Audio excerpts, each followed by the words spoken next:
Assalamualaikum Sobat Furqan. Membicarakan tentang Ramadan, sahur, berbuka, dan sholat tepat waktu mengajarkan kita arti disiplin. Ramadan adalah latihan yang paling praktis untuk menghargai waktu dan mengatur kegiatan sehari-hari dengan baik. Dengan disiplin, kita bisa lebih produktif dalam aktivitas sehari-hari.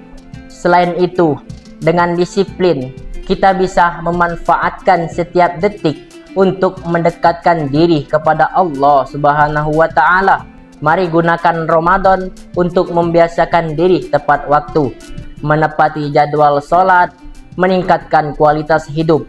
Latihan ini akan bermanfaat sepanjang tahun. Semoga Ramadan menjadikan pribadi yang memanfaatkan waktu sebaik-baiknya. Semoga Allah Subhanahu wa Ta'ala senantiasa memberi rahmat dan hidayahnya. Wassalamualaikum warahmatullahi wabarakatuh.